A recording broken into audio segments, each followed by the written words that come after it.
नमस्कार, मैं हूं अंकुर और आप देख रहे हैं सत्य हिंदी का न्यूज बुलेटिन। एक नजर अब तक की सुर्खियों पर। हरियाणा विधानसभा चुनाव में कांग्रेस पार्टी को हार का मुंह देखना पड़ा है। एग्जिट पोल में कांग्रेस को बहुमत मिलता दिख रहा था, लेकिन नतीजों ने सबको चौंका दिया। नतीजों में बीजेपी बहुमत पा गई, वो 48 सीटों पर आगे चल रही है और कांग्रेस 37 सीटों पर चल रही है। इसके बाद कांग्रेस ने अब चुनावी नतीजों को स्वीकार करने से इनकार कर दिया है। कांग्रेस के वरिष्ठ नेताओं ने प्रेस कॉन्फ्रेंस की और ऐसा ऐलान किया जो अभी तक नहीं हुआ। कांग्रेस ने कहा कि बीजेपी ने धांधली की है और हम इन नतीजों को स्वीकार नहीं करते हैं। कांग्रेस ने कहा कि जिस तरह की शिकायतें लगातार आ रही हैं, हमारे उम्मीदवार के बारे में 3 जिलों हिसार, महेंद्रगढ़ और पानीपत से लगातार शिकायतें आ रही हैं कि कैसे कुछ मशीनों की बैटरियां जो 99% थीं, उनमें हमें हारते हुए दिखाया गया और जिन मशीनों को छुआ नहीं गया, जिनकी बैटरियां 60 से 70% थीं, उनमें हमारा उम्मीदवार जीतता हुआ दिखाया गया।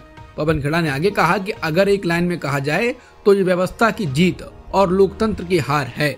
हम इसे स्वीकार नहीं कर सकते। हम शिकायतें इकट्ठा कर रहे हैं। हमारे उम्मीदवारों ने वहां रिटर्निंग अधिकारियों को शिकायतें दी हैं और अभी भी दे रहे हैं। आने वाले दिनों में हम जल्द ही इन सभी शिकायतों को लेकर चुनाव आयोग जाएंगे और वहां अपनी शिकायत दर्ज कराएंगे।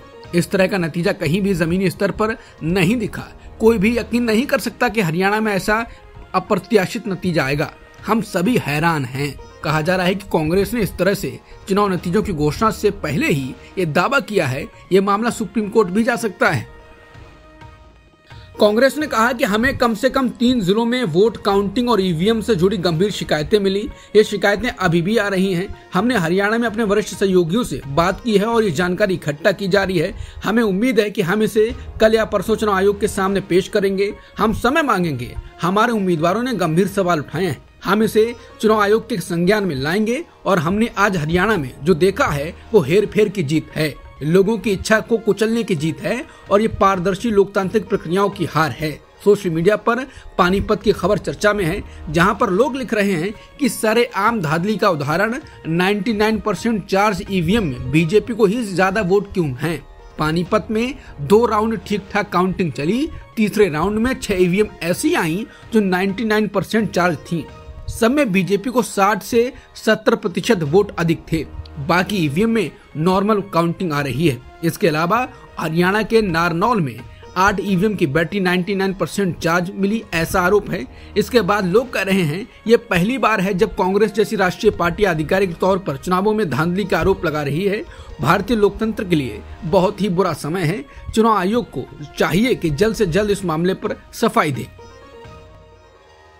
हरियाणा विधानसभा चुनाव के नतीजों पर किसान नेता राकेश टिकैत ने सवाल उठाए। उन्होंने कहा कि जितनी सीटें बीजेपी को मिल रही हैं, उतनी उम्मीद किसी को नहीं थी। जनता तो बीजेपी को वोट नहीं दे रही, तो फिर ये सीटें कहां से आ रही हैं? ये गणित का सवाल है। उन्होंने आगे कहा कि बीजेपी अपने विरोधियों को अलग अलग लड़वा कर चुनावी खेल खेलती है, जिससे नतीजे उनके इच्छानुसार आते हैं। उन्होंने बताया कि हरियाणा में किसान आंदोलन के दौरान सबसे अधिक लाठियां चली।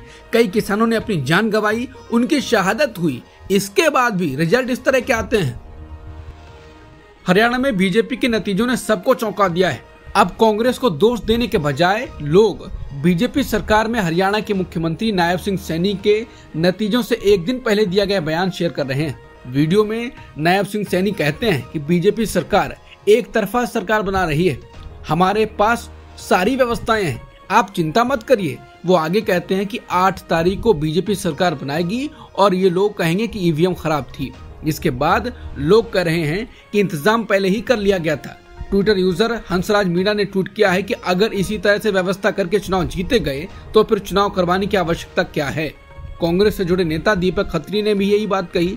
कांग्रेस के अकाउंट से भी यही वीडियो ट्वीट किया गया है और यही बात कही जा रही है कि अगर इसी तरह से व्यवस्था करके चुनाव जीते गए तो फिर चुनाव करवाने की जरूरत क्या है। बाकी लोग भी यही बात कर रहे हैं। डॉक्टर लक्ष्मण यादव ने भी यही वीडियो ट्वीट किया है। कई पत्रकारों ने भी इस पर वीडियो बनाया है। हालांकि शंका तो हो सकती है उसका क्या इलाज है, लेकिन सवाल कांग्रेस पर भी खड़े होते हैं। बीजेपी की हरियाणा में जीत देख सोशल मीडिया पर लोग अलग अलग तरह के कमेंट कर रहे हैं। कार्टूनिस्ट मंजुल ने कहा कि जिन इलाकों में पार्टी के प्रतिनिधि घुस नहीं पा रहे थे, वहां भी वो जीत रही है। इसके विश्लेषण की आवश्यकता तो सबको है। कोर्ट को भी कर ही लेना चाहिए। वहीं बाकी लोग भी ये कह रहे हैं कि कोर्ट से उम्मीद रखना बेईमानी है।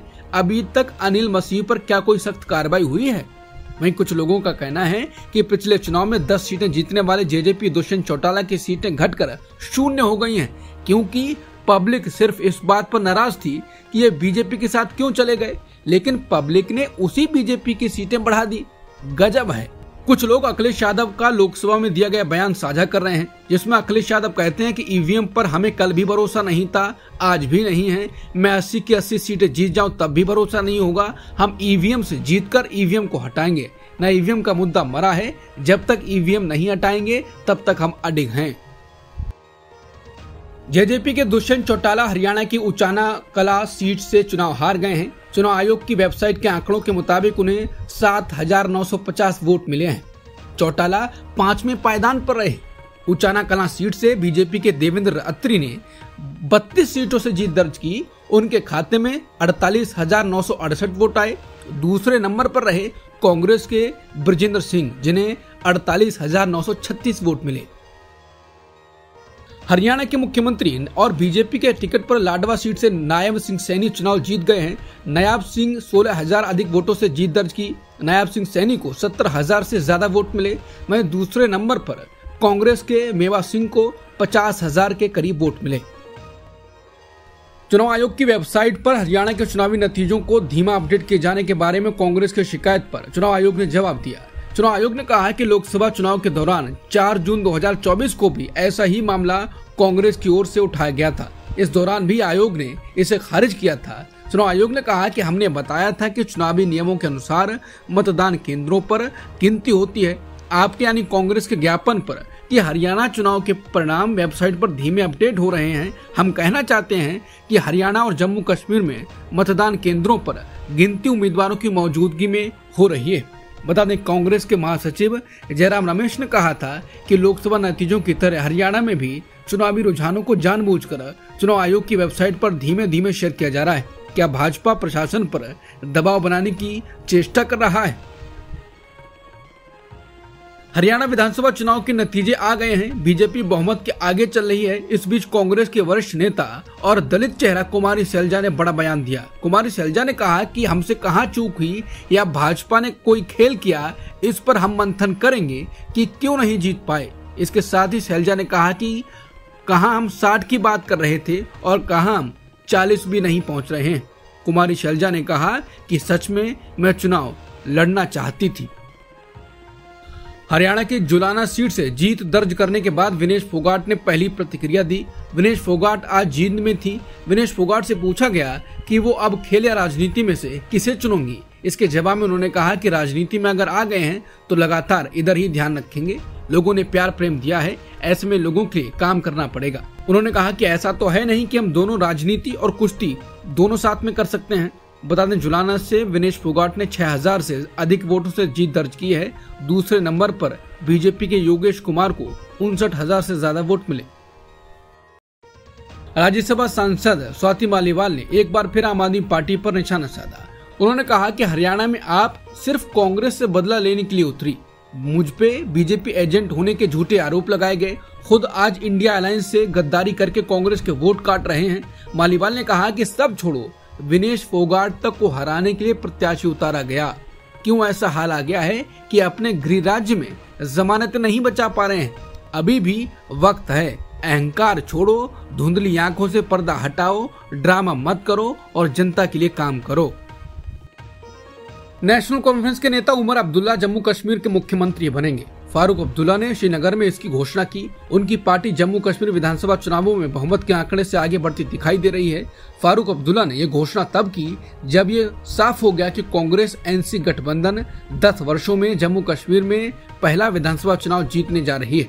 बता दें, कांग्रेस नेशनल कॉन्फ्रेंस गठबंधन कुल 90 सीटों में से 52 पर आगे चल रहा है। ये बहुमत के आंकड़े 46 से भी ज्यादा है, जबकि बीजेपी 27 सीटों पर आगे है। जम्मू कश्मीर विधानसभा चुनाव के लिए 90 सीटों पर हुए चुनाव के लिए मतगणना जारी है। जम्मू कश्मीर के श्रीगुफवारा बिजबेहरा सीट से पीडीपी प्रमुख और पूर्व सीएम महबूबा मुफ्ती की बेटी इल्तिजा मुफ्ती चुनाव हार गई हैं। इस सीट से नेशनल कॉन्फ्रेंस के बशीर अहमद शाहबीरी चुनाव जीते हैं।